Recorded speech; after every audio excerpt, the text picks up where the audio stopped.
ಸ್ನೇಹಿತರೆ, ಇವತ್ತು ನಾವು ನೋಡ್ತಿರುವಂಥ ಸಿನಿಮಾ ಇದೇ ವರ್ಷ ರಿಲೀಸ್ ಆಗಿರುವ ನಾಗಬಂಧಂ ಎನ್ನುವ ಸಿನಿಮಾ. ಈ ಸಿನಿಮಾ ಒಂದು ರೀತಿಯ ಹಳೆ ಕಾಲದ ಸ್ಟೋರಿಯಾಗಿದ್ದು ಇಂಟ್ರೆಸ್ಟಿಂಗ್ ಆಗಿದೆ.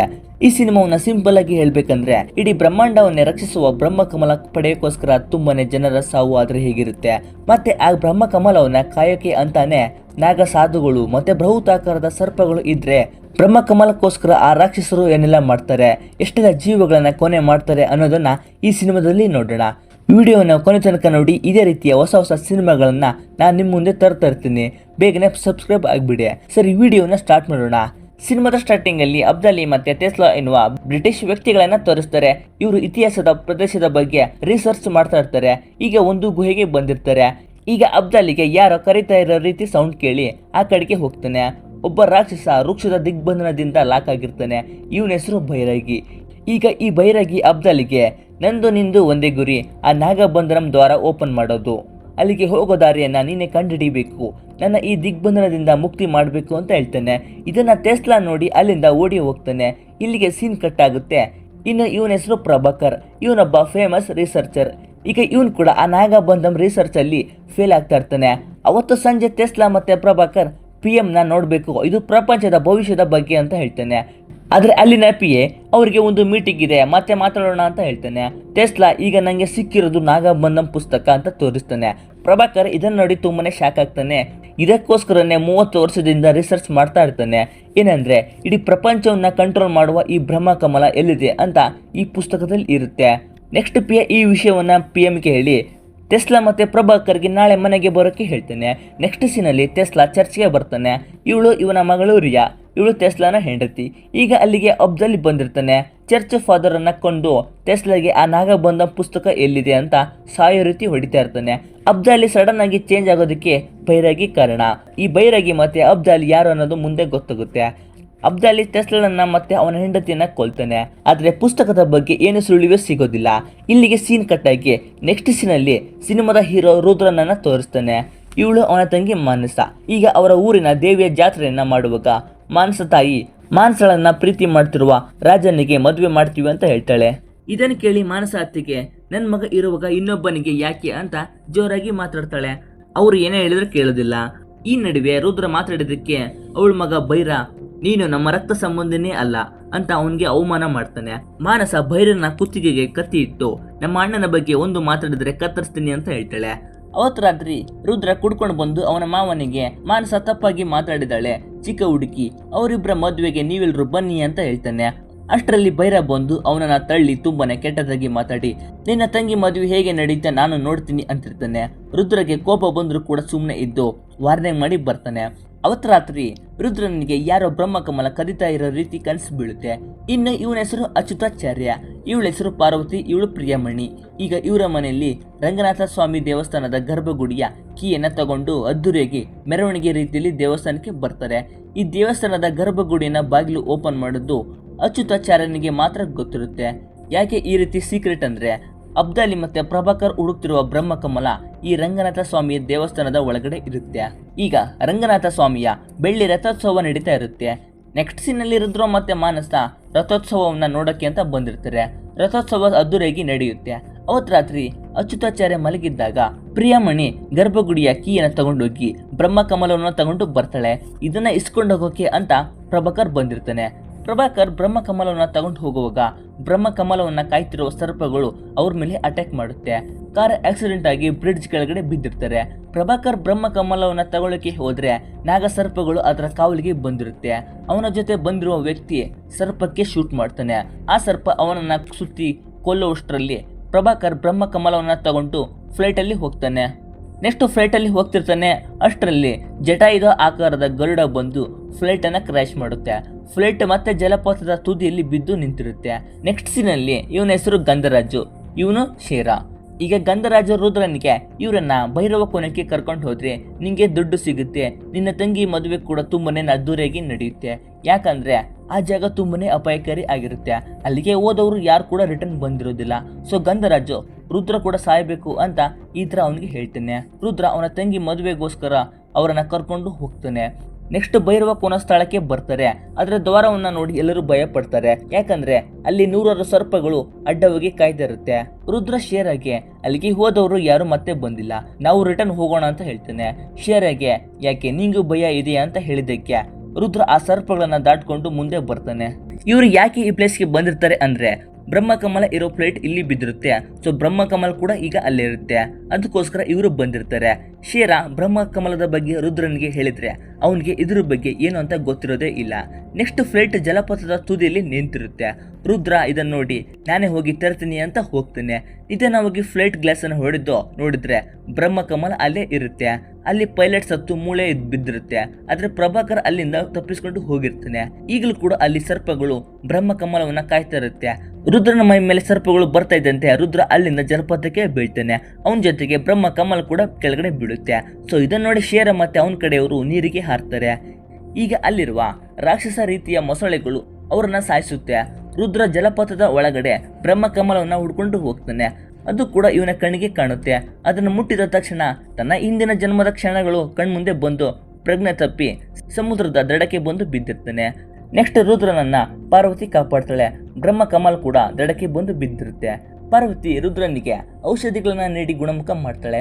ಈ ಕಡೆ ಅಬ್ಜಾಲಿ ಬೈರಾಗಿಗೆ ಬ್ರಹ್ಮಕಮಲ ಇನ್ನೇನು ಕೈಗೆ ಸಿಗುವಷ್ಟರಲ್ಲಿ ಮಿಸ್ ಆಗಿದೆ ಅಂತ ಹೇಳ್ತಾನೆ. ಬೈರಾಗಿ ನೀನು ನಾನು ಸೇರಿದ ಹಾಗೆ ಆ ಬ್ರಹ್ಮಕಮಲ ಕೂಡ ಸೇರ್ಬೇಕಾಗಿರೋ ಜಾಗ ಸೇರಿರುತ್ತೆ. ಎಷ್ಟೇ ತಲೆಗಳು ಹೋದ್ರೂ ಪರವಾಗಿಲ್ಲ, ಆ ಬ್ರಹ್ಮಕಮಲವನ್ನ ತಗೊಂಡು ಬಾ, ನನ್ನನ್ನ ಈ ವೃಕ್ಷ ಬಂಧನದಿಂದ ಮುಕ್ತಿಗೊಳಿಸು ಅಂತಿರ್ತಾನೆ. ಈ ಕಡೆ ಪಾರ್ವತಿ ರುದ್ರನಿಗೆ ಬ್ರಹ್ಮಕಮಲಗೋಸ್ಕರ ನಾನು ಇಲ್ಲಿಗೆ ಬಂದಿದ್ದು ಅಂತಾಳೆ. ಏನಂದ್ರೆ ಬ್ರಹ್ಮಕಮಲವನ್ನ ಪ್ರಿಯಮಣಿ ಕಳ್ತನ ಮಾಡಿ ಪ್ರಭಾಕರ್ಗೆ ಕೊಟ್ಟಿರ್ತಾಳೆ.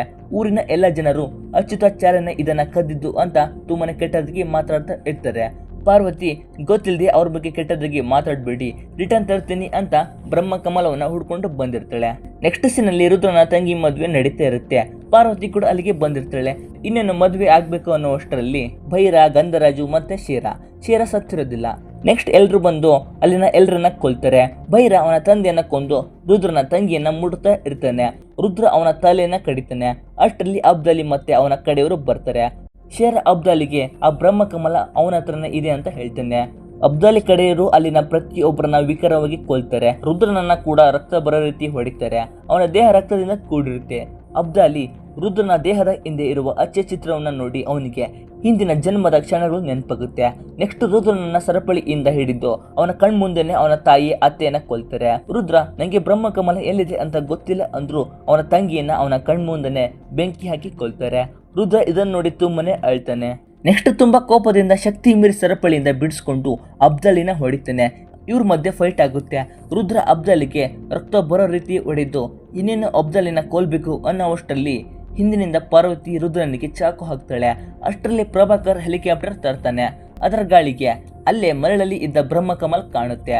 ಪಾರ್ವತಿ ಅಬ್ದಾಲಿ ಅದನ್ನ ತಗೊಂಡು ಹೋಗ್ತಾರೆ. ಆದ್ರೆ ರುದ್ರ ಮಾತ್ರ ಹಾವಿನ ಸರ್ಪದಿಂದ ಸಾಕ್ಷಾತ್ ಶಿವನ ರೀತಿ ಕಾಣ್ತಾ ಇರ್ತಾನೆ. ಸೊ ಇವಾಗ ಇವನು ನಾರ್ಮಲ್ ವ್ಯಕ್ತಿ ಅಲ್ಲ ಅಂತ ಗೊತ್ತಾಗುತ್ತೆ. ಮತ್ತೆ ಪಾರ್ವತಿ ಯಾಕೆ ಹೀಗೆ ಮಾಡಿದ್ದು ಅಂತ ಮುಂದೆ ಗೊತ್ತಾಗುತ್ತೆ. ನೆಕ್ಸ್ಟ್ ರುದ್ರ ಅವನ ಕಣ್ಮುಂದೆನೆ ಅವನ ಕುಟುಂಬ ಸತ್ತಿರೋದನ್ನ ನೋಡಿ ತುಂಬಾನೇ ಅಳ್ತಾನೆ. ಮತ್ತೆ ಇದಕ್ಕೆಲ್ಲ ಕಾರಣ ಆದ ಆ ಬ್ರಹ್ಮಕಮಲ ಬಗ್ಗೆ ತಿಳ್ಕೋಬೇಕು ಅಂತ ಡಿಸೈಡ್ ಮಾಡ್ತಾನೆ. ಈ ಹಿಂದೆ ಶೇರನನ್ನ ರಥೋತ್ಸವದಲ್ಲಿ ಅವನ ಊರಿನ ಚೇರ್ಮನ್ ವರ್ಮ ಜೊತೆಗೆ ನೋಡಿದ್ದು ಅವನಿಗೆ ನೆನಪಾಗುತ್ತೆ. ನೆಕ್ಸ್ಟ್ ಡೇ ಅವನ ಮನೆಗೆ ಬಂದ್ರೆ ಚೇರ್ಮನ್ ವರ್ಮ ಕೂಡ ಸತ್ತಿರ್ತಾನೆ. ರುದ್ರ ಅವನ ತಮ್ಮನಿಗೆ ಈಗ ಆಗಿದ್ದನ್ನೆಲ್ಲ ಹೇಳ್ತಾನೆ. ವರ್ಮ ತಮ್ಮ ನಮ್ಗೆ ಶೇರ ಗೊತ್ತಿಲ್ಲ ಅಂತ ಒಂದು ಫ್ಲಾಶ್ ಬ್ಯಾಕ್ ಹೇಳ್ತಾನೆ. ಪಾರ್ವತಿ ಬೇರೆ ಯಾರು ಅಲ್ಲ, ಪ್ರಭಾಕರ್ನ ಮಗಳು.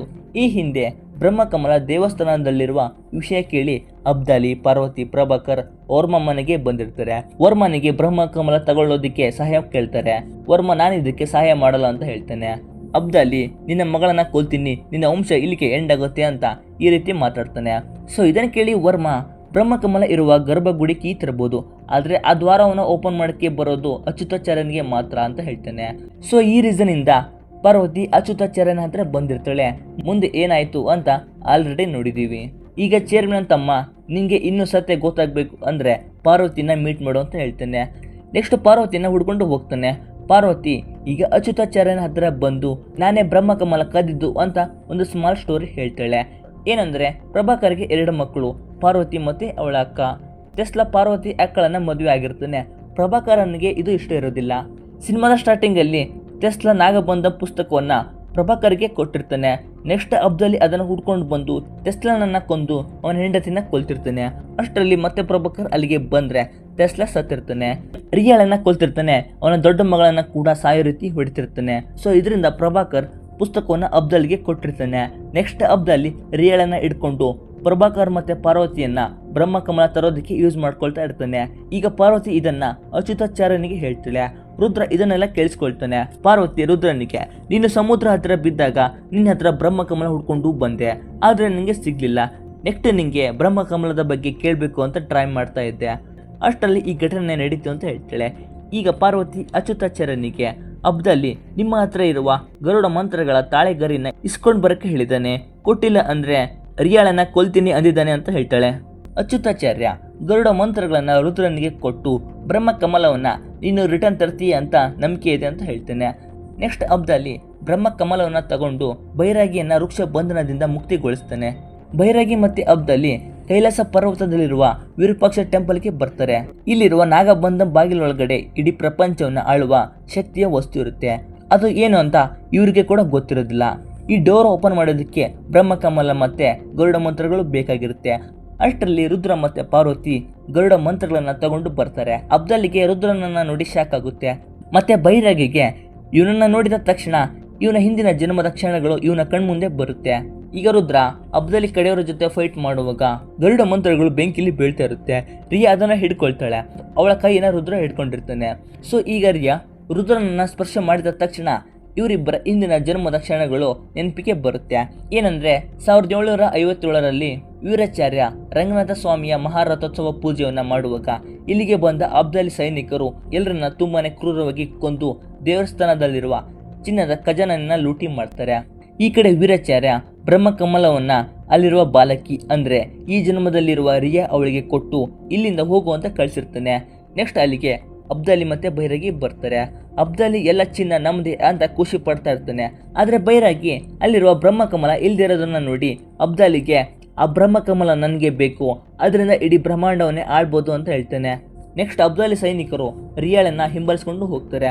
ರಿಯಾ ಕಾಡಲ್ಲಿ ಓಡುವಾಗ ಎಡವಿ ಕೆಳಗಡೆ ಬೀಳ್ತಾಳೆ. ಬ್ರಹ್ಮಕಮಲ ಕೊನೆಗೂ ಅವರ ಕೈಗೆ ಸಿಗುತ್ತೆ. ನೆಕ್ಸ್ಟ್ ರಿಯಾ ನಾಗ ಸಾಧುಗಳ ಪ್ಲೇಸ್ಗೆ ಓಡಿ ಬರ್ತಾಳೆ.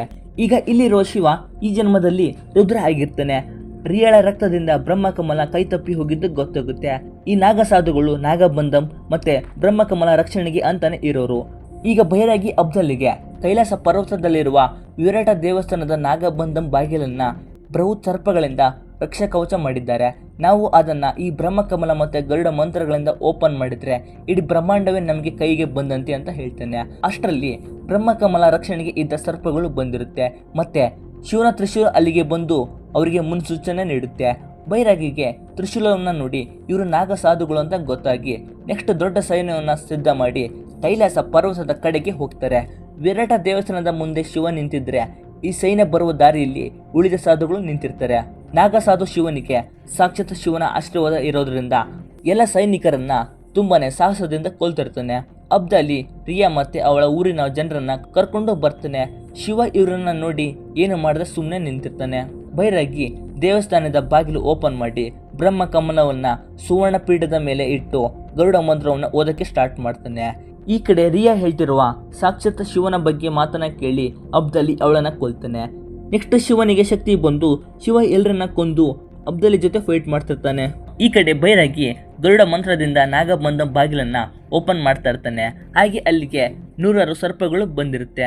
ಶಿವ ಅಬ್ದಾಲಿನ ಹೊಡೆದು ಬೈರಾಗಿಯ ಮಂತ್ರಪಟವನ್ನು ಸ್ಟಾಪ್ ಮಾಡ್ತಾನೆ. ಮತ್ತೆ ಅವನನ್ನ ಪಾತಾಳದಲ್ಲಿರುವ ವೃಕ್ಷ ಬಂಧನಕ್ಕೆ ತಳ್ತಾನೆ. ಸೊ ಬೈರಾಗಿ ಈ ಜನ್ಮದವರೆಗೂ ವೃಕ್ಷ ಬಂಧನದಲ್ಲಿ ಇದ್ದ. ನೆಕ್ಸ್ಟ್ ಶಿವ ಅಬ್ದಾಲಿನ ಕೊಲ್ತಾನೆ. ಈಗ ಪ್ರೆಸೆಂಟ್ ಅಲ್ಲಿ ರುದ್ರ ಮತ್ತೆ ಅಬ್ದಾಲಿ ನಡುವೆ ಫೈಟ್ ಸ್ಟಾರ್ಟ್ ಆಗುತ್ತೆ. ಬೈರಾಗಿ ಬ್ರಹ್ಮಕಮಲವನ್ನ ಸುವರ್ಣಪೀಠದ ಮೇಲೆ ಇಟ್ಟು ಗರುಡ ಮಂತ್ರವನ್ನ ಹೇಳ್ತಾ ಇರ್ತಾನೆ. ನಾಗಬಂಧಂ ಡೋರ್ ಲಾಕ್ ಓಪನ್ ಆಗ್ತಾ ಇರುತ್ತೆ. ಮತ್ತೆ ಸರ್ಪಗಳು ಕೂಡ ಬಂದಿರುತ್ತೆ. ರುದ್ರ ಅಬ್ದಾಲಿ ಜೊತೆ ಫೈಟ್ ಮಾಡುವಾಗ ಬೈರಾಗಿಗೆ ಹೊಡಿತಾನೆ. ಸೊ ಮತ್ತೆ ಗರುಡ ಮಂತ್ರ ಮಧ್ಯದಲ್ಲಿ ಸ್ಟಾಪ್ ಆಗುತ್ತೆ. ಈಗ ನಾಗಬಂಧಂ ಬಾಗಿಲು ಒಳಗಡೆ ಇರುವ ರಹಸ್ಯವನ್ನೇ ಕಾಯ್ತಿರುವ ಬೃಹತ್ ಆಕಾರದ ಸರ್ಪಗಳು ಬರುತ್ತೆ. ರುದ್ರನನ್ನ ತಮ್ಮ ತಲೆ ಮೇಲೆ ನಿಲ್ಲಿಸ್ಕೊಳ್ಳುತ್ತೆ. ಇದನ್ನು ನೋಡಿದ ಬೈರಾಗಿಗೆ ಮತ್ತು ಅಬ್ದಾಲಿಗೆ ತುಂಬಾನೇ ಭಯ ಆಗುತ್ತೆ. ಮತ್ತೆ ಹಿಂದಿನ ಜನ್ಮದಲ್ಲಿ ಕೂಡ ಶಿವ ಅಬ್ದಾಲಿನ ಇದೇ ರೀತಿಯಲ್ಲಿ ಅವನನ್ನ ಕೊಂದಿರ್ತಾನೆ. ಈಗಲೂ ಕೂಡ ರುದ್ರ ಅಬ್ದಲಿನ ಕೊಲ್ತಾನೆ. ಮತ್ತೆ ಬೈರಾಗಿನ ಸರ್ಪಗಳು ನುಂಗ್ ಹಾಕುತ್ತೆ. ರುದ್ರ ಇಲ್ಲಿ ಶಿವನ ಆಜ್ಞೆ ಇಲ್ಲದೆ ಯಾರು ಬರೋ ಹಾಗೆ ಇಲ್ಲ ಅಂತ ಹೇಳ್ತಾನೆ. ಸಿನಿಮಾದ ಕೊನೆಯಲ್ಲಿ ಆ ನಾಗಬಂಧಂ ಬಾಗಿಲು ಒಳಗಡೆ ಇರುವ ರಹಸ್ಯ ಆದ್ರೂ ಏನು ಅಂತ ಗೊತ್ತಾಗೋದೇ ಇಲ್ಲ. ಪಾರ್ವತಿ ಅದು ಗೊತ್ತಾಗಬೇಕು ಅಂದ್ರೆ ಮಧ್ಯಯುಗ ಮತ್ತೆ ದ್ವಾಪರ ಯುಗದ ನಡುವೆ ಏನಾಯ್ತು ಅಂತ ತಿಳ್ಕೋಬೇಕು ಅಂತ ಹೇಳ್ತಾಳೆ. ಈ ಸಿನಿಮಾದ ಎಂಡಿಂಗ್ ನೋಡಿದ್ರೆ ಪಾರ್ಟ್ ಕೂಡ ಶೀಘ್ರದಲ್ಲಿ ಬರ್ಬೋದು ಅಂತ ಕಾಣುತ್ತೆ. ಸರಿ ಸ್ನೇಹಿತರೆ, ಸಿನಿಮಾ ಹೇಗಿತ್ತು ಅನ್ನೋದನ್ನ ಕಾಮೆಂಟ್ ಮೂಲಕ ತಿಳಿಸಿ.